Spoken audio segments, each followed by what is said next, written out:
Hello everyone, আমি প্রিয়াঙ্কা আর আমার নতুন একটি ভিডিওতে আপনাদের অনেক অনেক স্বাগত। তো আজকের রেসিপিতে আমি বানাবো পটলের দোরমা। এত সুন্দর খেতে হয় এই রেসিপিটা, আর এটা আমার মায়ের কাছ থেকে শেখা। মা বা মামি দিদা এদেরকে দেখেই আমার রান্না শেখা সব কিছুই। তো ওরা এত সুন্দর এই রেসিপিটা বানাতো। তো যদিও বা ওদের হাতের মতো না হয়, তবুও আমার মতো করে প্রচেষ্টা। খেতে কিন্তু খুবই সুস্বাদু একটা রেসিপি। তো প্রথমেই দেখতে পাচ্ছেন আমি একটু মোটা মোটা দেখে পটল নিয়ে নিয়েছি। পটলের পেটটা বেশ ফাঁপা টাইপের হলে ভালো হয়। আর দুটো পাশ কেটে একটা চামচের সাহায্যে ভেতরের সমস্ত পটলের ভেতরকার মাল মশলা কিন্তু আমি বের করে নিয়েছি। ওইভাবেও একটা করা যায়, আরেকভাবেও করা যায়। এটা খুব ইজি হয়। পটলটা এভাবে কেটে নিয়ে একটু মাথার কাছ থেকে পটলটা কেটে নিতে হবে, আর তারপরে সমস্তটা বের করে দিতে হবে, আর মাথাটা দিয়ে ঢাকনা টাইপের কাজ হবে। আর তারপরে পটলের গাটা একটু চাকুর সাহায্যে বা আপনারা যদি বটি দিয়ে কাটেন, তো বটির সাহায্যে ভালো মতো ছুলে নিতে হবে। তো এইভাবে সমস্ত পটলগুলো তৈরি করার পরে একটুখানি নারকেল কোড়া আর কাঁচা লঙ্কা আর পটলের সমস্ত দানাগুলোকে পেস্ট করে নিতে হবে। এর মধ্যে কড়াইয়ের মধ্যে তেল দিয়ে পেঁয়াজ কুচি দিয়ে ভালো করে নাড়াচাড়া দিয়ে নিতে হবে। আর পেঁয়াজ কুচিগুলো একটু ভাজা ভাজা হয়ে আসলে আমি দিয়ে দেবো চিংড়ি মাছ। তো চিংড়ি মাছ আর পেঁয়াজটা ভাজা হয়ে গেলে, চিংড়ি মাছ ভাজতে কিন্তু একদমই বেশি সময় যায় না। যত ওই যে পটল আর নারকেলের পেস্ট ছিল সেটাও আমি সবটা এখানে দিয়ে দিচ্ছি। আর পরিমাণ মতো নুন আর হলুদ দিয়ে ভালোভাবে নাড়াচাড়া দিয়ে নেব, আর সামান্য একটু লঙ্কার গুঁড়ো দেবো। কাঁচা লঙ্কা আমি আগেই দিয়েছিলাম। আর এরপরে সামান্য একটুখানি জিরে গুঁড়ো, একটুখানি পরিমাণ মতো নুন মিষ্টি সব কিছু অ্যাড করে নিয়ে ভালো মতো এটা শুকনো শুকনো করে কষিয়ে নিতে হবে। একদম যাতে শুকনো হয়ে যায় সেরকমভাবে এটা কিন্তু আমার হয়ে গেছে। তো এইভাবেই করে নিতে হবে। আর এরপর ঠান্ডা হয়ে যাওয়ার পরে আমি চলে এসেছি একদম সেই পটলের ভেতরে সমস্ত পুরগুলোকে ভরে নিচ্ছি। তো আপনারা এইভাবেও ভরে নেবেন। আর একটা টুথপিকের সাহায্যে ভালোভাবে এইভাবে আটকে দেবেন। আপনারা যদি চান পটলগুলোকে আগেও ভেজে রাখা যায়, তারপরে এটা ভরতে পারেন, তাহলে একটু বেশি ইজি হয়। তো আমি এইভাবে দেখে এসেছি, তো আমি এইভাবেই করছি। আর বাকি আরও পটলগুলো যেভাবে দুমুখ কেটে করা হয়েছিল সেগুলোর মধ্যেও আমি ভালোভাবে আস্তে আস্তে করে সমস্ত মশলাটা ঢুকিয়ে দিচ্ছি। একটুখানি চিংড়ি মাছগুলো বেছে বেছে ঢোকাবেন সবগুলোতে, তাহলে ব্যাপারটা ইকুয়াল থাকবে। তো সমস্ত পটলের মধ্যে আমি ধীরে ধীরে মশলাটাকে ভরে নিচ্ছি। মশলাটা একটুখানি চেপে চেপে ভরতে হবে যাতে ভেতরটা ফাঁকা না থাকে। আর পটলটাকে ভেজে নিলে আপনাদের এইটা ভরতে আরও একটু বেশি সুবিধা হবে। তো আমার সমস্ত মশলা প্রায় ভরা হয়েই গেছে। এরপরে এইগুলোকে আমি ভাজতে দেবো।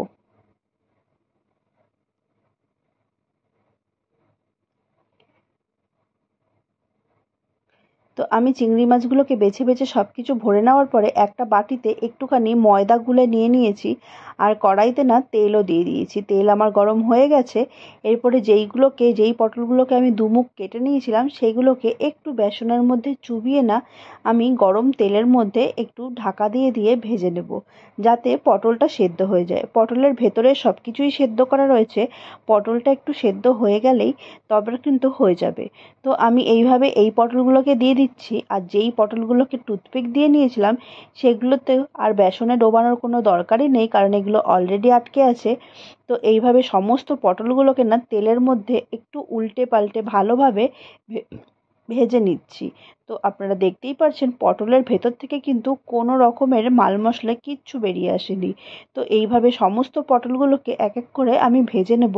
একটু ভালোভাবে ভাজতে হবে যাতে পটলগুলো ভালো মতো সেদ্ধ হয়ে যায়।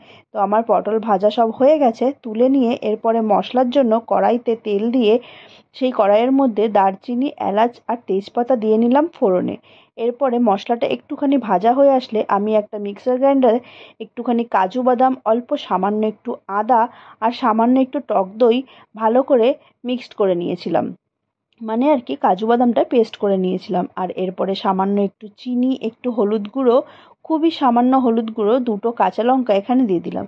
আমি কিন্তু গ্রেভির মধ্যে কোনো রকম কাঁচা লঙ্কা বেটে দেইনি, কাঁচা লঙ্কাটা কিন্তু চিড়ে দিয়েছি। এই গ্রেভিটা খেতে একটুখানি মিষ্টি মিষ্টি হয়।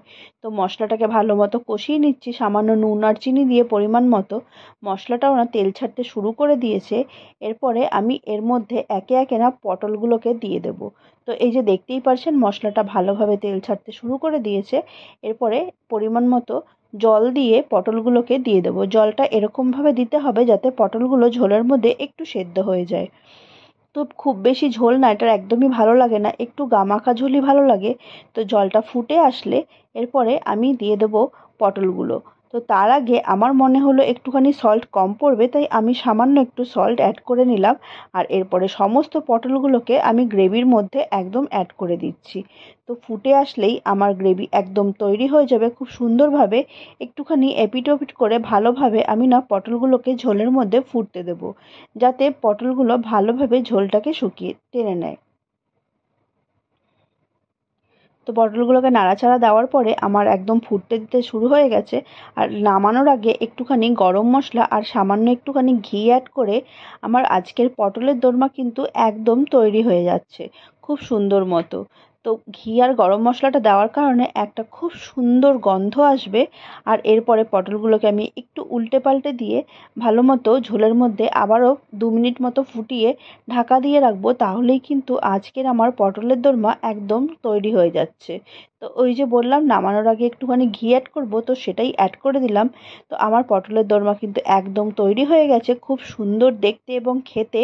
আপনারা অবশ্যই বাড়িতে একবার এই রেসিপিটা ট্রাই করে দেখবেন। তো দুপুরের মেনুতে না টক ডাল, পটলের দোরমা, কচু শাক আর ডালের বড়া ছিল। খুবই সামান্য এই মেনু দিয়ে আজকের লাঞ্চ আমি শেষ করছি। তো আপনারাও একবার বাড়িতে অবশ্যই ট্রাই করে দেখবেন। আর আমি পটলটা একবার ভেঙে দেখিয়ে দিচ্ছি। তাহলে আজকের মতো ভিডিওটা আমি এখানেই শেষ করছি। টাটা বাই বাই, আবার দেখা হবে অন্য একদিন অন্য কোনো রেসিপিতে।